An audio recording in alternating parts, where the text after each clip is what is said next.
Everyone, welcome to Edugrown. And आज हम लोग आए हैं फिर से rebels and the Raj topic पे। इसके इम्पोर्टेंट क्वेश्चंस आज डिस्कस करते हैं, ठीक है। तो अभी स्टार्ट करते हैं अपने चैप्टर से। चैप्टर मैं आपको ऑलरेडी बता चुकी हूँ। इसके इम्पोर्टेंट क्वेश्चंस जो आपके बोर्ड्स में आ सकते हैं वो थोड़े सिलेक्टिव क्वेश्चंस हैं, तो वो आप पढ़ लो, हो सकता है आपके काम में आ जाए, ठीक है। तो what were the social economical religious and military causes, जो आपका 1857 की क्रांति आई थी, रिवोल्ट हुआ था, उसके आपको कुछ कॉजेज देने हैं, ठीक। शॉर्ट में है तो आपको मैंने 5 पॉइंट्स दिए हैं, आप चाहो तो उसमें से 3 पॉइंट्स लिख सकते हो, ठीक है। Economic and military and social causes में, ठीक है। तो इकोनॉमिक कॉजेज कौन कौन से थे? एक तो जो पानी की तरह ये आपका पैसा बह रहा था उस समय पे, है ना, कि आपके जो, एक मिनट, हाँ, तो जो वेल्थ थी, वेल्थ मीन्स क्या, मतलब जो पैसा है, तो वो ड्रेन हो रहा था, drain of wealth, destruction of Indian industries, trade and commerce. जो जब वेल्थ आपका खराब हो रही थी, तो क्या, इंडियन इंडस्ट्री जो थी, ट्रेड था, कॉमर्स था, वो सारा कुछ खराब हो रहा था, डिस्ट्रक्शन उसका भी हो रहा था। और exorbitant rate of land revenue, land revenue उसके हालत बहुत खराब थे, क्योंकि जो अंग्रेज थे अपने हिसाब से ही आपसे मतलब जो किसान किसान थे उनके रेवेन्यूज बनाते रहते थे, अपने टैक्सेस लगाते रहते थे अनसंट, तो ये हो रहा था। रेंट फ्री लैंड्स, एक ये भी कॉज था, रेंट फ्री लैंड्स मतलब हर लैंड पे कोई ना कोई रेंट देना, जो जमींदार थे उनको देना पड़ता था, ठीक। तो पेरेंट्स बहुत ज्यादा परेशान थे। अनएम्प्लॉयमेंट क्या था? अनएम्प्लॉयमेंट था, और पॉवर्टी थी। पॉवर्टी तो खैर ऐसा कुछ था नहीं कि इंडिया में शुरू से रही हो, बट जब अंग्रेज आए तो धीरे धीरे उन्होंने जड़ें काटनी शुरू करी, यहाँ का पैसा विदेश भेजने लग गए, अपनी मतलब ब्रिटेन भेजने लग गए, जिसकी वजह से इकोनॉमिकली जो था इंडिया एकदम खराब हो गया, एकदम डिस्ट्रॉय होता चला जा रहा था। तो ये कारण थे, तो आप कुछ 3 कारण इसके लिख लेना, कॉजेज। फिर आता है मिलिट्री कॉजेज। मिलिट्री में बहुत सारे रूमर्स ऐसे चल रहे थे, अनरेस्ट था, मतलब इंडियन सोल्जर्स जो थे वो काफी अनरेस्ट फील करते थे। एक तो उनको हमेशा हुक्म मानना पड़ता था अंग्रेजों का, ठीक है, और वो भी ऐसा नहीं था कि जो अंग्रेज थे ना, तो उनको एक्सप्लॉइट ही करते थे। अगर वो इंडियन सोल्जर्स हैं तो आपको पता है वर्ल्ड वॉर में भी उन्हीं को डाल दिया गया था कि तुम लोग लड़ो, अपने सैनिक उन्होंने बचा लेते, तो इसलिए जो थे बहुत खुश नहीं थे अंग्रेजों से इंडियन सोल्जर्स। और जो इंडियन सोल्जर्स था उनका रेशियो भी बढ़ा दिया गया था, अपने कम है हमारे ज्यादा हैं। And faulty distribution of troops, जो ट्रूप्स, एक इवन सैलरी का आप भी लिख सकते हो, जो ट्रूप्स के साथ अभी मुझे याद आया, आप अलग अलग पे था दोनों का, जैसे अंग्रेज थे उनका अलग था, एंड जो इंडियन सोल्जर्स थे उनका अलग था। तो जनरल सर्विस एनलिस्टमेंट एक्ट, ये भी एक कॉज था, ठीक। और जो र्यूमर्स मैंने आपको बताया, ग्रीस्ड कार्ट्रिजेस मतलब वाला, तो जो जो मिलिट्री कॉजेज में ही वो आएगा, आप सोशल कॉज में भी लिख सकते हो, मिलिट्री कॉज में भी लिख सकते हो, वो सेम रहेगा, क्योंकि र्यूमर्स फैलते रहते थे।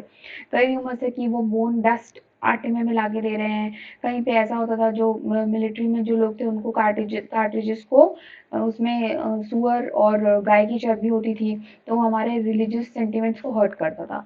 तो ये मिलिट्री कॉज में हो जाएगा, तो इसमें भी आप 3 लिख सकते हो। अगर डिटेल में आए, यही चीज लॉन्ग में आए, तो आप ये लॉन्ग में थोड़ा थोड़ा थोड़ा 2-2 लाइन सबकी लिख करके एक लॉन्ग आंसर बना सकते हो। सोशल कॉजेज कौन कौन से थे? इंडियंस के साथ मेल ट्रीटमेंट होता था, उनको इक्वली सब नहीं माना जाता था, यहाँ पे बहुत जो अंग्रेज आते थे मारते पीटते थे हमारे इंडियंस, मतलब हम इंडियंस को। फिर इंटरफेरेंस, इंटरफेरेंस कैसे था, उन लोगों की जो हमारी सोशल लाइफ थी, उसमें अंग्रेजों का बहुत ज्यादा इंटरफेरेंस रहता था, ऐसा करो ऐसा नहीं करो, तुम ऐसे रहोगे तुम वैसे रहोगे, फ्रीडम नहीं देते थे ये लोग, ठीक है। और वेस्टर्न एजुकेशन को बहुत फैला रहे थे। हमारे यहाँ क्या था, हमारी संस्कृति में क्या है, संस्कृत भाषा थी, हिंदी भाषा थी, हमको ये पढ़ाया जाता था। बट जब ये आए, इन्होंने क्या वेस्टर्न एजुकेशन पे जोर देने लग गए, ऑल्दो वो चीज़ आगे जाके सही हुई, बट वो जोर जबरदस्ती से भी उसको फैला रहे थे, जैसे क्रिश्चियनिटी फैला रहे थे वैसे ही वेस्टर्न एजुकेशन फैला रहे थे, ठीक है। एंड प्रोपेगेंडा ऑफ क्रिश्चियनिटी, तो इस तरह से वो क्रिश्चियंस वो चाहते थे कि हम इंडियंस जो है अपना हिंदू धर्म छोड़ करके क्रिश्चियन बन जाएं, तो उनके रिलीजन को मानने लग जाएं। तो ये एक सोशल कॉज था जिसकी वजह से पूरा इंडिया जो था अनरेस्ट फील कर रहा था, ठीक है। तो आप ये इसके पॉइंट्स आप चाहो तो इकोनॉमिक कॉजेज में अगर आपके भी आता है, लॉन्ग में आ जाता है ये चीज़ की define some causes that provoke people या provoke Indians, तो ये भी थोड़ा क्वेश्चन चेंज करके आ सकता है। तो आप economic, social and military causes दे देना, दो तीन तीन लाइन करके। मैंने आपको पूरा ये इसीलिए समझा दिया है, ठीक है। नेक्स्ट आता है rebels of boys 1857 began their action with any signal, ठीक है, give any two signals in the regard। आपको कुछ जो सिपाही थे उस समय के, उन्होंने क्या किया था, क्या एक्शंस थे, उन्होंने क्या क्या किया था, तो आपको ये कुछ दो सिग्नल्स देने हैं। Eight many place it was firing of the evening gun, जो जब सिग्नल्स देते थे, क्यों, जैसे अगर एक तरफ कहीं पे कुछ एक्शंस हो रहे हैं, ठीक है, कुछ अपने सिपाहियों ने कुछ एक्शन लिया अंग्रेजों के खिलाफ, तो ये चीज को वो दूसरों तक कैसे पहुंचाते हैं, या फिर वो ऐसा कैसा सिग्नल पहुंचाते थे कि जिससे सारे जो भी और सोल्जर्स हैं इंडियन है वो अलर्ट हो जाए। तो बहुत सारे जगहों पे फायरिंग करते थे वो, ठीक है, फायरिंग कर दी, evening gun, firing of the evening gun कर दी थी, उससे लोग अलर्ट हो जाते थे, सोल्जर्स अलर्ट हो जाते थे। देन एक बगल साउंड होती थी, जो कि भी एक गन की या बॉम्ब की आप कह सकते हो वो होती थी, तो उससे भी कई जगहों पे ये सिग्नल मिल जाता था कि हाँ अब now we have to prepare for the मतलब रिवोल्ट, या इस रिवोल्ट के कुछ एक्शंस हैं या कुछ एक्टिविटीज हैं जो ऐसी होने वाली हैं, तो सारे जो आपके सोल्जर्स थे वो रेडी हो जाते थे, ओके, उन्हें पता रहता था कि इस समय कुछ हो रहा है। तो एनी टू पूछे आप दो लिख देना। Then rumours and prophecies played a part in moving people to action before the revolt of 1857। इसमें आपको दो र्यूमर्स या प्रोफेसीज लिखनी है रिगार्डिंग, इसके रिगार्डिंग मतलब जो रिवोल्ट हुआ था आपका 1857 में। तो 1857 का जो रिवोल्ट हुआ है तो वो ऐसा नहीं था कि अचानक से कुछ हो गया, धीरे धीरे चीज़ें ऐसी बनती चली गई थी जिसकी वजह से ये रिवोल्ट हुआ, और रिवोल्ट नहीं होता तो आगे जाके हमें इतनी जल्दी आज़ादी इन लोगों से नहीं मिलती। तो इसी के आप कुछ दो र्यूमर्स थे जो फैल रहे थे। एक तो पहला ये था कि जो काऊ एंड पिग्स के जो बोन डस्ट होते हैं वो आटे में मिला के दिए जा रहे हैं सोल्जर्स को, या फिर ये ऐसे वाले आटे जो हैं वो मार्केट में बिक रहे हैं। तो जो हमारे हिंदू और मुस्लिम है, हिंदुओं में आप जानते हो काऊ बहुत पवित्र मानी गई है, एंड पिग्स जो होते हैं वो मुस्लिम्स के लिए हराम होता है। तो वो लोग ये चीज़ को डाइजेस्ट नहीं कर पा रहे थे कि हम ऐसा आटा नहीं खा सकते, इस वजह से ये आई डोंट नो ये र्यूमर है या फिर ये रियलिटी थी जिसकी वजह से लोग भड़के थे उस समय, ठीक है, रिवोल्ट का एक कारण था ये। फिर a prophecy was made that on the contrary of the battle of the Plassey on 23rd June 1857 the British rule would come to an end। एक भविष्यवाणी हुई थी उस समय पे कि जब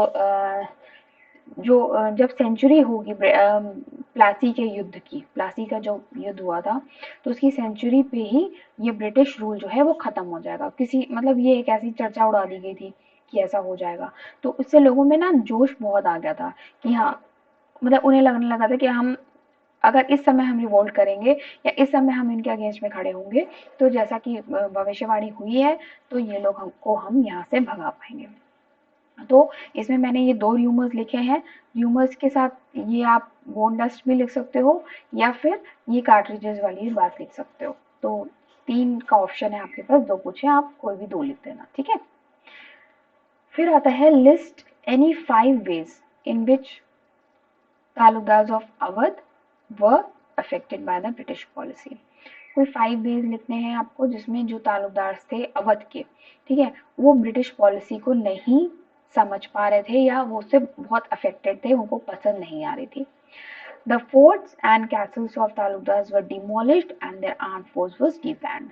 क्या हुआ था, जो तालुकदार्स के जो फोर्ट्स थे, किले हो गए, वो कैसल्स हो गए उनके, उनको बर्बाद कर दिया गया, डिमोलिश कर दिया गया।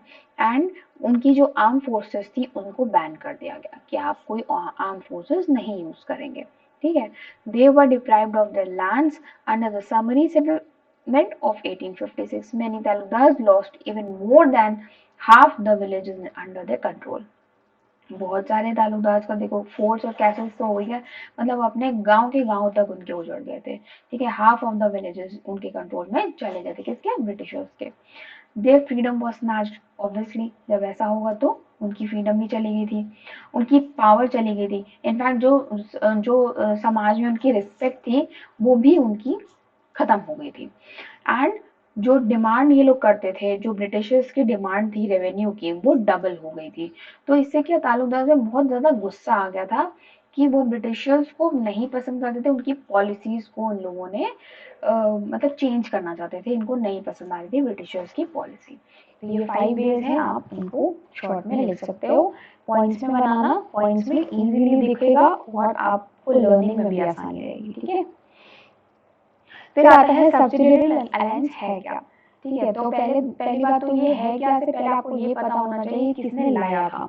तो लॉर्ड वेलेस्ली ने लाया था। वेलेस्ली ने कब लाया था, 1798 में। एक लैंड रेवेन्यू था ये सब्सिडियरी अलायंस। इस अलायंस में क्या था कि जो ब्रिटिशर्स थे, इनकी आर्म्स, जो इनकी आर्म फोर्सेस हैं, ठीक है, वो टेरिटरी में रहेंगी, ठीक है। एंड यही आप जो राजा होते हैं उनके उनको प्रोटेक्ट करेंगे। जो फौज है आपके, जो ब्रिटिशर्स की फौज है, उनका ये था कि ये एक अलायंस ऐसा रहेगा जिसमें जो राजा होगा उसकी प्रजा की रक्षा कौन करेगा, ब्रिटिश आर्मी करेगी। एंड लेकिन उसके बदले में उन्हें क्या चाहिए कि आधी पावर, ठीक है। इंटरनल पावर तो चलो ठीक है, एंड जो आधी पावर है जो राजा की, वो किसके पास रहेगी, ब्रिटिशर्स के पास रहेगी। तो ये पावर में क्या था, मोस्टली अकाउंट्स वगैरह जो थे ब्रिटिशर्स के होल्ड में चले गए थे। तो अब एक तरह से अगर आप ये देखो कि हाँ कभी लड़ाई होगी तो ये प्रोटेक्ट करेंगे, और अगर ऐसे तो रोज रोज तो लड़ाई होती नहीं है, वॉर्स वॉर्स होती नहीं थी। तो इन लोगों ने क्या किया था, अपनी आर्म फोर्सेस तो वहां लगा ली, लेकिन इन्होंने अपनी राजा के राज में घुसपैठ कर ली थी बहुत अच्छे तरीके से। तो the British would be responsible for the protection of their ally from any type of external internal threats to their power. तो इस तरह से उनकी इंटरनली या एक्सटर्नली जितनी भी उनको जरूरत पड़ती थी, जितनी भी आर्मी से जरूरत पड़ती थी, तो ये किसके द्वारा मिलती थी, ब्रिटिशर्स के द्वारा मिलती थी। तो एक तरह का सब्सिडियरी अलायंस था, जिससे ये एक तरह से की स्ट्रैटेजी थी, बल्कि अलायंस तो छोड़ो, ये स्ट्रैटेजी थी अंदर तक राजा के महल की जो पूरी पावर्स हैं उनको कंट्रोल में करने की, ठीक है। ये लिख दिया। देन आते हैं इसके कुछ लॉन्ग क्वेश्चन आंसर्स हैं। How did the white officers make it a point during 1820 till 1840 to maintain friendly relations with the sepoys। कुछ टाइम ऐसा भी था कि जब ब्रिटिशर्स थे, ब्रिटिशर्स की जो आर्मी थी, जो उनके जो सोल्जर्स हुआ करते थे, वो हमारे सोल्जर्स के साथ उनका अच्छा फ्रेंडशिप बॉन्ड था, या आप कह सकते हो अच्छी बॉन्डिंग थी। तो इसी के बारे में पूछा है कि मतलब पहले ऐसा क्या था और अब ऐसा क्या, 1820 से 1840 के बीच की बात है। तो ड्यूरिंग द इयर्स, मतलब 1857 के शुरुआत, uprising of the relationship of the sepoys with the British officials underwent significant change. बाद में क्या हुआ था, चेंज आ गया था। जो 1820 का डिकेड था उसमें ऑफिसर्स जो थे तो वो एक फ्रेंडली रिलेशन रखते थे सिपाहियों के साथ। ऐसा नहीं करते थे जैसा बाद में एक्सप्लॉइट करते थे, वो वैसा नहीं था। पहले एक फ्रेंडली एटमॉस्फेयर रहता था सिपाहीज के साथ में। They would even take part in their leisure activity, जो लेजर एक्टिविटीज होती थी उसमें भी ये पार्टिसिपेट करते थे। रेसलिंग होती थी, friends with them and went out Hawking with them. तो इतना अच्छा माहौल था उस समय पे, उतना बुरा नहीं था, ठीक है। Some of these officials were fluent in speaking Hindustani. आपने कुछ शायद मूवीज में भी ऐसा देखा होगा कि जो ब्रिटिशर्स हैं वो हिंदी में बोलते हुए दिखाई देते, तो दैट्स द रीज़न, क्योंकि उनका इन्वॉल्वमेंट जो सिपाहियों के साथ था वो अच्छा था, एक बॉन्डिंग थी वो बहुत अच्छी थी, जिसकी वजह से इन्होंने हिंदी भी सीख ली थी। ठीक है, तो वो लोकल जो लैंग्वेज थी, लोकल जो कस्टम्स एंड कल्चर्स थे, वो उसको अडॉप्ट कर लेते थे। These officers have strictness and love of parents in them. ठीक है, तो ये चेंजेस थे पहले, बट बाद में आया 1840 का डिकेड, उस समय पे ये सारे चेंजेस स्टार्ट हो गया, मतलब पॉजिटिव से नेगेटिव चेंजेस की तरफ बात हो रही है। A sense of superiority began to develop among the officers and they started treating the Indian sepoys as the racial inferiors. अभी उन्हें लगने लग गया था, जैसे 1840s के स्टार्टिंग के बारे में है, तो उस समय इन लोगों को ऐलान कि भाई हम सुपर है, हम अंग्रेज हैं, हम बाहर से हैं, हम विदेशी हैं, और ये लोग तो है हमारे अंडर में काम करते हैं। तो ये लोग उनको बहुत इंफीरियर समझ रहे थे, रेसिज्म में अपने आप को गोरा, उनको काला समझना। तो इंडियन सिपाहियों के साथ यहाँ पे इन्होंने मिसबिहेव करना स्टार्ट कर दिया यहाँ पे। ठीक, उसके बाद वो बहुत उनके सेंटिमेंट्स की केयर नहीं करते थे, उनको मारते पीटते भी थे, उनको जगह जगह बेइज्जत करते थे, अब्यूज करते थे, फिजिकल वायलेंस होती थी, और उस समय फिजिकल वायलेंस वॉज वेरी, मतलब कॉमन, बहुत सबके साथ हो जाती थी। तो इस तरह से जो सिपाही थे, जो सिपाहीज एंड द ऑफिसर्स, बहुत बड़ा सा डिफरेंस आ गया था, दोनों के बीच में बहुत डिस्टेंस आ गया था इस वजह से। The place of trust was taken by suspicion. The episode of the greased cartridge was a classic example of this. धीरे धीरे यही हुआ था ना कि जो ग्रीस्ड कार्ट्रिजेस हैं वो आपको यूज करने पड़ेंगे, एंड ये सब चीजें, तो एक तरह से ये खराब ही बिहेव करना हो जाता है जब सोल्जर्स के साथ। तो सोल्जर्स और जो ऑफिशियल्स होते हैं, जो ऑफिसर्स होते हैं, उनके बीच में बहुत ज़्यादा दरार आ जाती है, तो इस तरह से रिलेशनशिप इन लोगों के बदलने लग जाते हैं, ये जो केमिस्ट्री दोनों के बीच की थी वो चेंज हो जाती है, पॉजिटिव टू नेगेटिव। ओके, तो ये कुछ पॉइंट्स आप लिख सकते हो। उसके बाद critically examine Lord Dalhousie's policy of annexation in Awadh. Lord Dalhousie ने क्या कहा था, अगर आपको याद हो, उन्होंने क्या कहा था, अ cherry that will drop into a mouth one day. वो चाहते थे कि अवध, एक अवध ही रह गया था कि जो उनके कब्जे में नहीं गया था, तो वो ये चाह रहे थे कि अवध को भी हम पकड़ लेते हैं। तो इसको क्रिटिकली एग्जामिन करने को कहा गया है, जो इनकी पॉलिसी थी ब्रिटिशर्स की। तो लॉर्ड डलहौजी ने क्या कहा था, the British had long cherish to occupy and control in Awadh. 1851 सी में क्या हुआ, लॉर्ड डलहौजी जो कि हमारे गवर्नर जनरल थे, इंडिया के जनरल थे, उन्होंने कहा था किंगडम ऑफ अवध के लिए, it is as a cherry that will drop into our mouth one day. वो चाहते थे कि एक ना एक दिन हमें ये मिल जाए, पावर मिल जाए यहाँ की। However, the British were able to annex Awadh to the British Empire in 1856। 1857 में रिवोल्ट हुआ, 1856 में इन लोगों ने अवध को अपने कब्जे में ले लिया था। The first step towards the acquisition of Awadh was the imposition of the subsidiary alliance। इनका क्या स्ट्रैटेजी रही है, सब्सिडियरी अलायंस, जैसे कि मैंने आपको पहले बताया कि हम तुम्हें प्रोटेक्ट करेंगे, तुम हमें ये करना, हमारा हमारा इस तरह से अलायंस रहेगा। तो इसके थ्रू क्या हुआ, इन्होंने फैट जमा ली अंदर, तो यही चीज यहाँ पे भी करी थी। तो फर्स्ट स्टेप यही हो जाएगा। ओके, तो जो ये सब्सिडियरी अलायंस था वो किसने लाया था, लॉर्ड वेलेस्ली, मैंने बता दिया आपको, इन्होंने 1798 में लाया। तो उसके बाद इन्होंने जो कंडीशंस थी नवाब के ऊपर, जो अवध के नवाब थे, वो क्या थी ये पढ़ लो। He will have to disband his military force. ठीक, मिलिट्री फोर्स के ऊपर सबसे पहले ये लोग करते क्या, मिलिट्री फोर्स को पहले पकड़ लेते हैं, जिससे कि ये लोग बाद में राजा अगर चढ़ाई कहीं करना भी चाहे तो कैसे करोगे जब मिलिट्री फोर्स पावर ही नहीं होगी आपके पास। He will permit the British to send and station their troops within the kingdom। यहाँ पे भी है, परमिशन भी ले लेनी है। He will act in accordance with the advice of the British resident।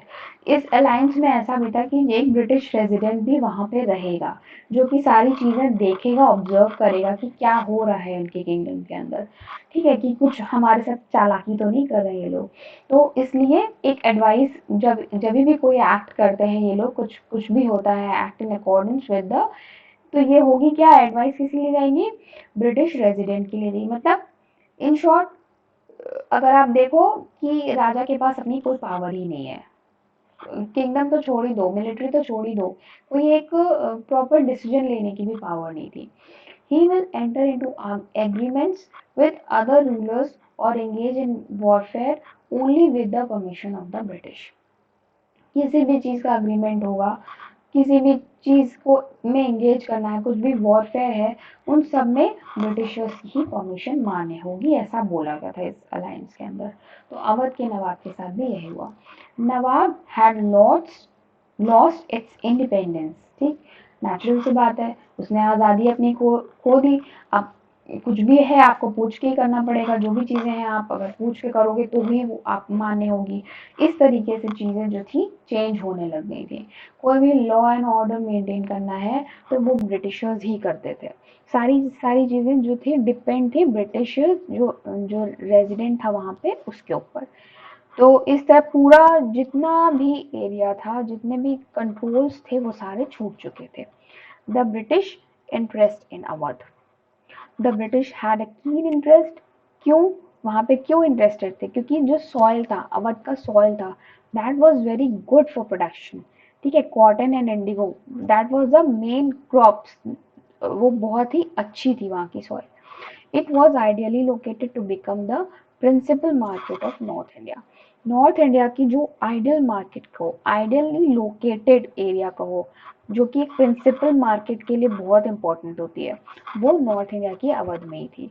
तो ये वाले चीज़ें, ये बहुत दो ऐसे पॉइंट्स थे जिसकी वजह से ये जो ब्रिटिशर्स थे ये अवध को लेना चाहते थे अपने कब्जे में, ठीक। तो आपके इतने पॉइंट्स हो गए। क्या लिखोगे आप इसमें? पहले तो अलायंस कैसा था, उस अलायंस के अंदर क्या क्या बातें थी जो नवाब को माननी पड़ी थी, एंड उसके बाद क्या ब्रिटिश जो थे उन्होंने क्यों इंटरेस्ट दिखाया था, उन्हें अवध क्यों चाहिए था, why was it was like a cherry for them, उनको ये चेरी क्यों चाहिए थी, है ना।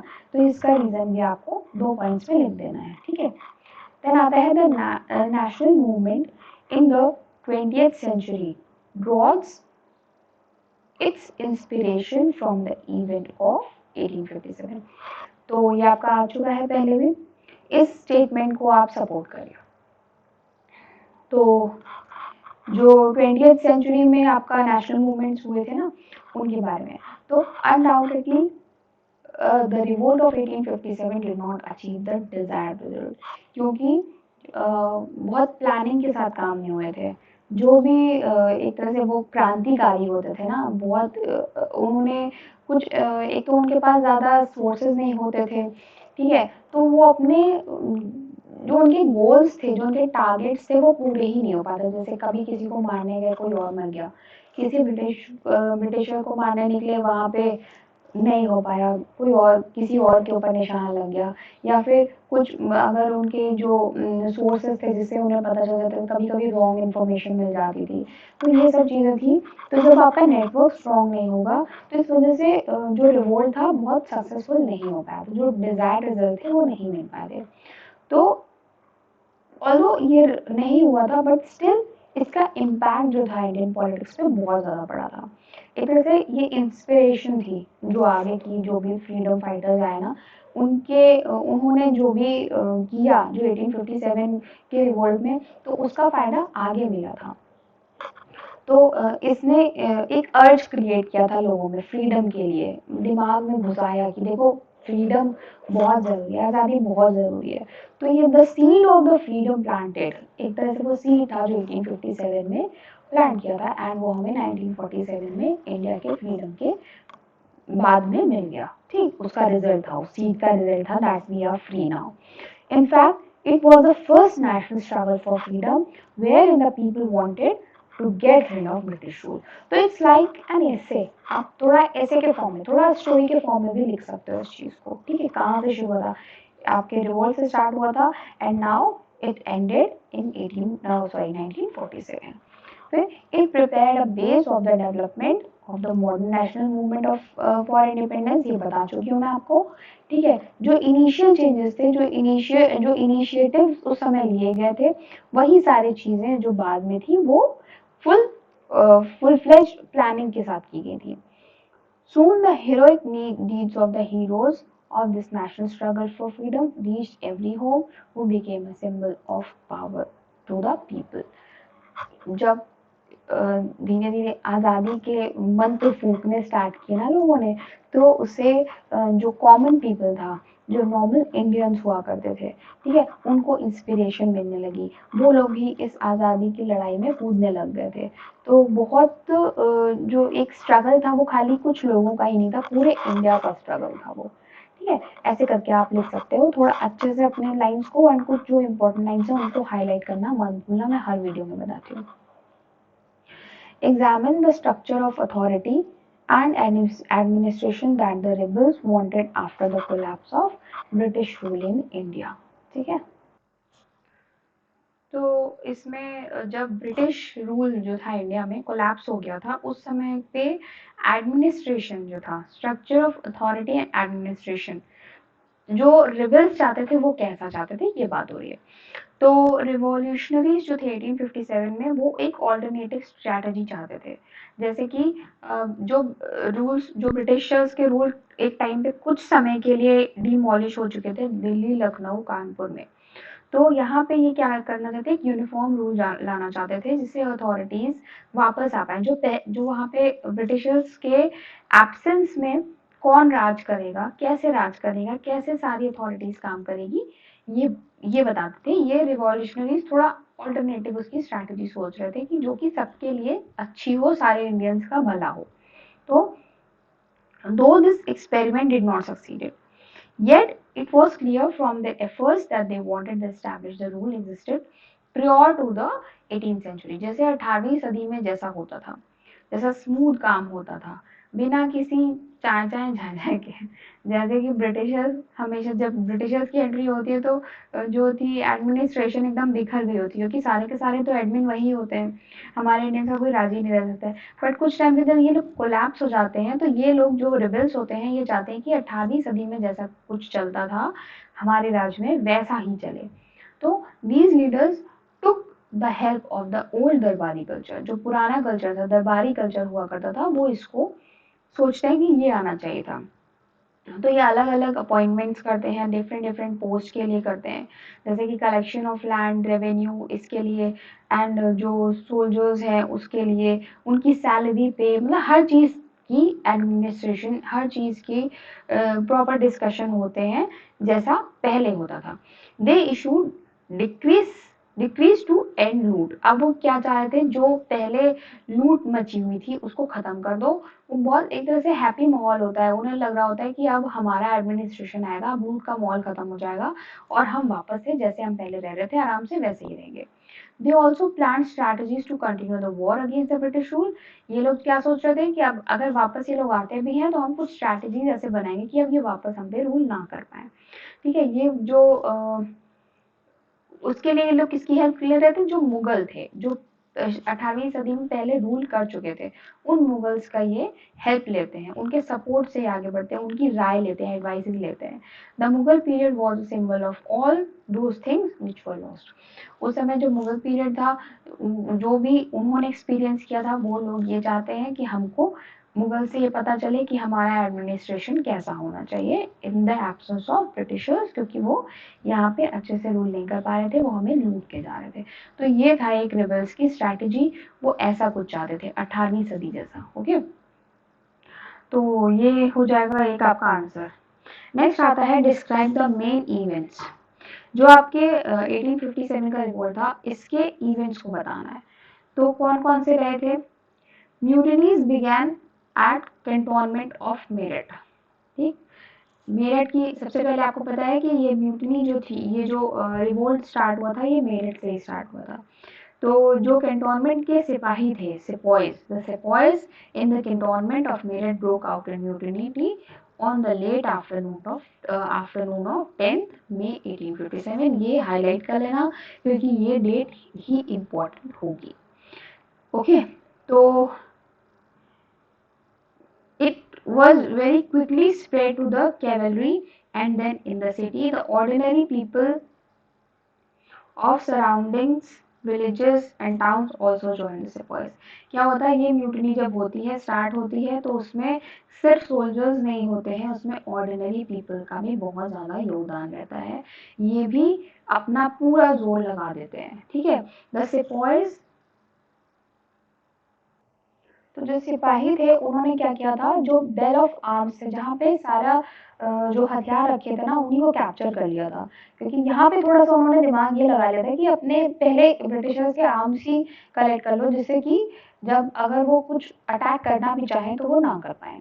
Then they attacked white people and started to burn their bungalows and properties। धीरे धीरे ऐसा करने लग गए। सारे रिकॉर्ड्स जो थे, office, court, jail, treasury, post office etcetera, इन सबको उन्होंने जलाना शुरू कर दिया था। ठीक है, उनको डिस्ट्रॉय कर दिया था। The telegraph line joining Delhi with Meerut was cut down, उसको भी बंद कर दिया कि यहाँ से वहाँ उनके मैसेज ना जा पाए। डार्कनेस हो गई थी सब जगह पे।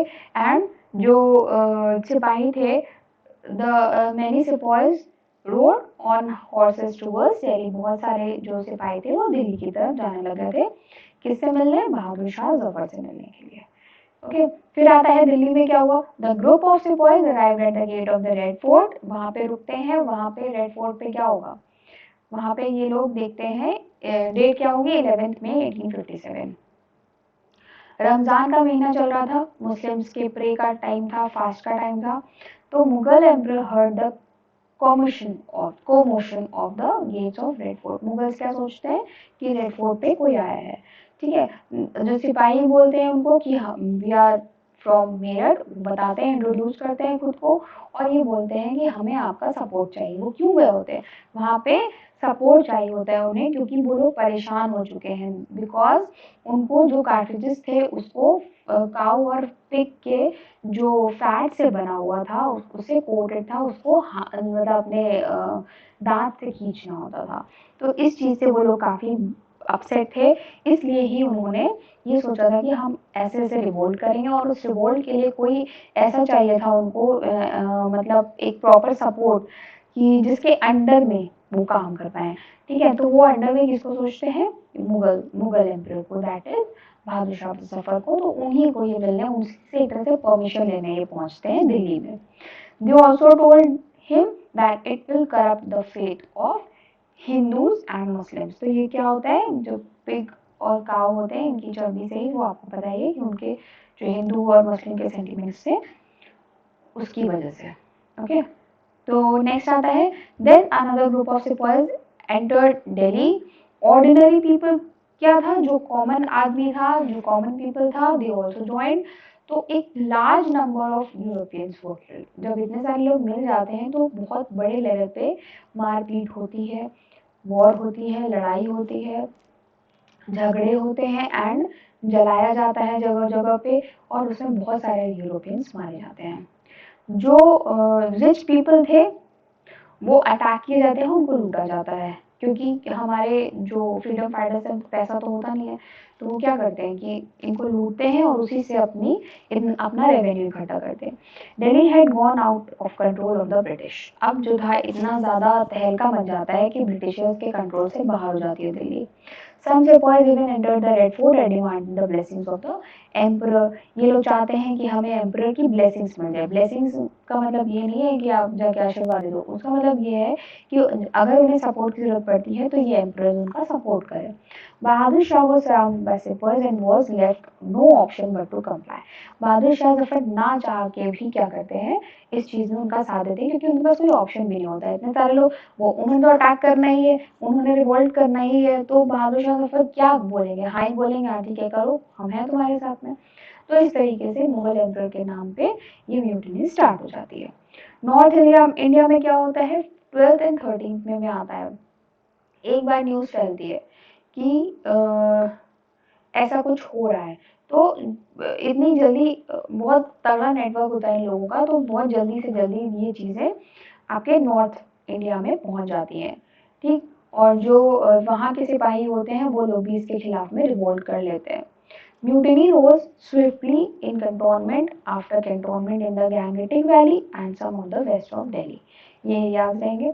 फिर spread of revolt, sepoys began their activities, अपनी एक्टिविटीज बढ़ा देते हैं ये लोग।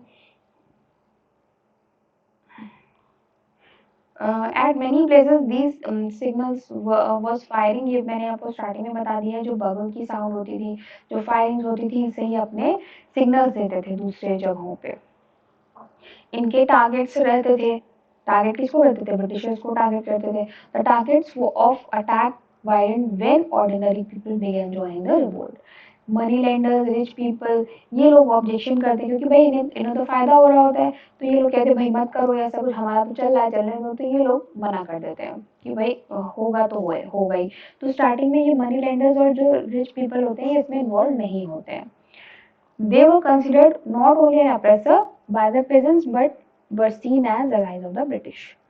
Houses of the rich were looted and destroyed in many places and mutiny of spoils became a rebellion very quickly. तो इस तरीके से जो चीजें थी वो काफी खराब हो जाती है क्योंकि मनी लेंडर्स और जो रिच पीपल थे ना ये पेरेंट्स को सिर्फ एक्सप्लॉइट करते रहते थे, अप्रेसर थे एक तरह से उनके। तो ये लोग कहते हैं कि पेरेंट्स तो इसलिए भी थोड़े परेशान थे क्योंकि ब्रिटिशर्स से तो परेशान थे ही, साथ में मनी लेंडर्स और रिच पीपल भी उन्हें तंग करते रहते थे। तो इसलिए इन लोगों ने इनका साथ देने को चाहा। तो ये पेरेंट्स भी, जो कॉमन मैन था, पेरेंट्स था, ये इन रेबिलियंस के साथ मिल गए थे। अवध में the most dangerous form of the revolt was seen in Awadh, where Nawab was removed by the British on the issue of misgovernance. नवाब के पास, नवाब को मिस गवर्नेंस का एक मतलब मुद्दा बना करके उन्होंने कहा कि भाई तुम यहाँ से निकलो, तुम्हारा अब हम देखेंगे यहाँ। Here the leaders of the revolt was the young son of नवाब मिर्जिस कादर। ठीक है, तो ये आप लिख सकते हैं। ये मैंने इसीलिए थोड़ा डिटेल में बना दिया है जिससे कि अगर बीच में से भी कुछ क्वेश्चंस आते हैं कि आपके जैसे ये दिल्ली वाला पार्ट है, ठीक है, जो अगर कुछ शॉर्ट क्वेश्चंस में भी आ जाता है कि कहाँ से म्यूटिनी स्टार्ट हुई थी, कहाँ से रिवोल्ट स्टार्ट हुआ था, किस दिन से स्टार्ट हुआ था, ठीक है, ये कहाँ कहाँ कैसे कैसे पहुंचा था, तो ये चीजें कौन से राजा का सपोर्ट ये लोग चाह रहे होते हैं। तो इस पूरे जो पूरा इवेंट है रिवोल्ट का, ये पूरा मैंने आपको इसमें डिस्क्राइब कर दिया है जिससे कि आपको पूरा दिल्ली से लेके अवध तक का सारा चीजें, सारे रिवोल्ट की एक एक चीज पता चल जाए। अगर आपने एनसीईआरटी पढ़ी है तो ठीक है, लेकिन अगर आप ये पढ़ लेते हो तो आई होप कि आपका ये वाले चैप्टर में से सारे क्वेश्चंस क्लियर हो जाएंगे और आप लिख पाओगे। ओके, तो अभी यहाँ पे वाइंड अप करते हैं। नेक्स्ट हम नेक्स्ट सीरीज में आते हैं और नेक्स्ट आपके चैप्टर में से एंड महात्मा गांधी वाला चैप्टर है, आई थिंक उसके क्वेश्चन आंसर जो बहुत इंपॉर्टेंट होंगे वो आपसे शेयर करती हूँ। तब तक के लिए आप पढ़ते रहिए, एंजॉय करते रहिए और ऑल द वेरी बेस्ट।